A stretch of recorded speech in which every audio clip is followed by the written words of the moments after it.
third and final speaker for today is Keren Winter Dinur. Keren is a fourth-year PhD candidate in the Department of Political Science at the Hebrew University. In her research, she examines the role of perceptions of the future on the present of peace initiatives. The research ranges from macro research that analyzes the text of peace agreements and compares multiple cases to historical qualitative research, focusing on case studies such as Northern Ireland. Keren, the floor is yours. Thank you. You didn't hear it yet. We're optimistic. So yeah, I'm really happy to be here. I was surprised that there are more people that are interested in perception of the future. It was a really good surprise to get the concurrent, and so I'm really happy to be here. So really, it's part of my PhD. It's social science, it's quantitative research, so I will focus on the parts that I think will be more interesting to the audience here, and just go quickly on the quantitative methodology part, because I think it's a little bit less interesting for you to hear. So I'll start with, okay, so really the title is Looking Ahead or Looking Back, Time or Vision of Peace Agreements. And I start with an example, a model example that I start the research with, which is the Northern Ireland conflict and the Good Friday Agreement of 1998. After about 40 years of active violent conflict, ethno-national conflict, de facto the conflict ends in 1998, but without any agreement of the key issues of the conflict. And the agreement starts, the first few lines there is this quote: "The tragedies of the past have left a deep and profoundly regrettable legacy of suffering." And this is pretty much the last time it's addressing the past, the entire paper. And it's continued back, we can better honor them through a fresh start. So the agreement really doesn't deal with the past at all. This is one of two lines that address the past in any way, and it's regarding the tragic and the hurtful past. So the agreement doesn't deal with the past. It really doesn't say a clear view of the future. It says that it's postponing the main issue to the future. It says that if the people of Northern Ireland, at some point in this vague future, will want to decide on the national issue of the Northern Ireland, then Britain and Ireland will agree on the decision. So it's not really depicting a clear view of the future as well. It's not addressing the key issue of the conflict. This is a mural from Northern Ireland regarding the agreement of no more and this departure of the past. So this example really didn't work out with the main feature that I knew from peace and conflict studies. This is the discipline I'm seeing myself and my discipline in. That we can see that regarding what does matter, so we can see that from the 90s on there is this perception in this field of research that resolving the past is the key to resolve the conflict in the present. We can see it in the research regarding narrative and shared memory and shared trauma and history school books and many other research, and also peace strategies and transitional justice, the main one that calling for addressing the past injustice as the key to make justice and reconciliation in the society of the conflict. We can see in the last decade or so more and more critique the charging the reliance on resolving the past from a few angles. So it's really difficult to implementation, this view of addressing the past in order to resolve a conflict. And really we don't see out of a good example that did it well, and it's not really making this comprehensive peace society as it was imagined. So we have this empirically inconsistency, and again, the Good Friday Agreement is an example of an agreement that doesn't deal at all with the past and focuses on the future in some specific way, and it's considered a good agreement because it didn't resolve the main issue of the conflict, but de facto it's ended the violent conflict. So it's, I think, it's challenging the concept of peace and how to resolve it, and regarding the time perception regarding the past. And our critique is that focusing on the past, attention to other aspects is reduced, and so in this discussion I'm entering and offering a more comprehensive way of thinking about time, which also think about perception in the future and their role, potential role regarding peace agreements and peace processes. So why does it matter? Why the future may be important? So inside the field of research of peace and science, you can see a lot of niche theories and research fields that do address the future in social psychology and in IR, but all of them addressing some specific view of the future that we think that will influence the negotiation process, that will influence the way the willingness of the people to the peace. So it's a very specific future that will affect the present in a specific way. And this is not exactly what I'm asking for a more broad perspective, and I find it more in psychology and anthropology, which really address the future in a more broad way. It's the basic from psychology that we as people think about the future all the time, and it's affecting the different way we're thinking about the future, affecting decisions and understanding of the present. In anthropology, anthropology of the future, the sub-research field, they explain that as a group, as a community, as a country, people think the same way about the future and it's affect the present in a similar way. And really that anthropologic work is based on causal work from history, so this idea of horizons of the future, and that the future may be perceived in a different way, which is more flexible than thinking about the past regarding the social view of it. And so it may affect differently and may change all the time regarding the context in the present. So I'm really asking this more broad question about way of thinking about the present and the future, and how it manifests in peace processes and focusing on peace agreements. So getting in a question, so what is the trends and characteristic of future orientation in existing peace agreements? So why peace agreements? Really, in a sentence, I'm doing a large comparing research of a large number of conflicts, and this is the only paper, only data that we have that was negotiated by both sides of the conflict. That is legally binding. It's formally legally binding, and it's open to the public. And so obviously I'm losing here context that I will have historical and qualitative research, but this project is more of a large number of conflict and mapping exercise to understand more of trends. And what do I mean in the time rotation of future orientation? So this idea that the agreement pointing is depicting some time, some picture of the future or the past, and establishing the peace in the present through looking at that specific time. I'll go back to that sentence and maybe it will be clearer further along. So how, it's a methodological qualitative coding process into quantitative analysis. I spent months of reading lots and lots of peace agreements, and started with the question how to identify time orientation in texts,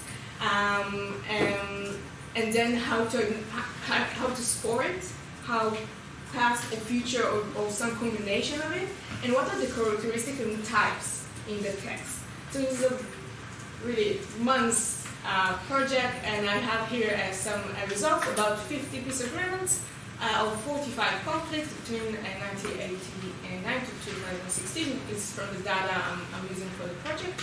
It's, in the end of it, supposed to be 100 documents. So at the moment it's 50, but it's 50 peace agreements that are representative part of the entire data, meaning they're represented regarding when they were, the decade they were signed, the geographic, the region, and the kind of agreement they are, which is partial or full peace agreement or peace process. There's like different kinds. So it's a representative bunch of it. And so each agreement have its time rotation score, again, past and future in combination. A bit of how I did it regarding the analysis. So it's really starting with an in-depth reading. It's just an example here. I think I don't have really time to go into, but I'm happy to go back later if it's interesting for you to think about the methodology.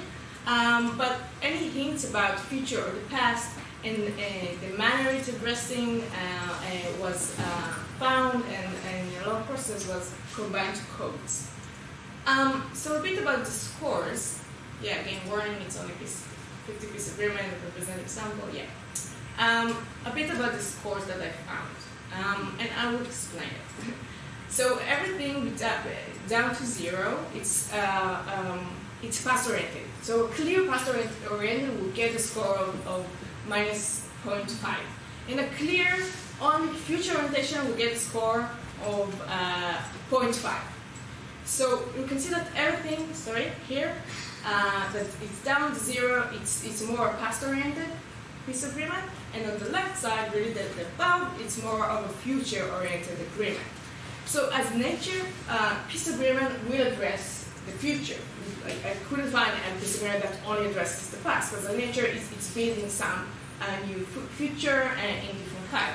So everything around 0, minus 0 is considered to be more pulling to the past, more establishing according to some past viewing. So this is the mirror that are establishing the peace based on past orientation.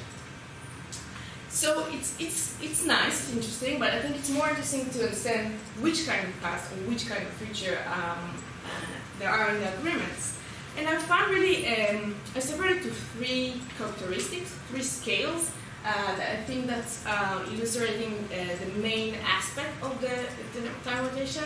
And thinking of it, I think it's easier to think about it as this time rotation beacon, kind of a lighthouse that the stronger the light, it's more meaningful in establishing the agreement, present in the agreement.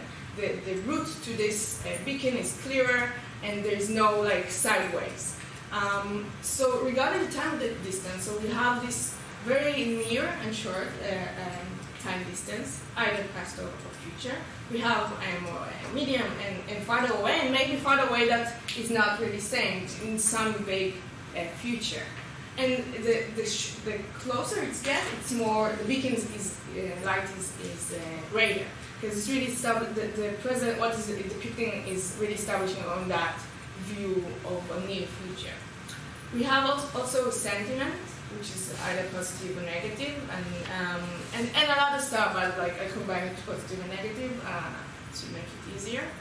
And also we have a scale of abstract and concrete. Abstract, more vague, more general, it's not clear how we're going to get to that point of future or what exactly happened in that past.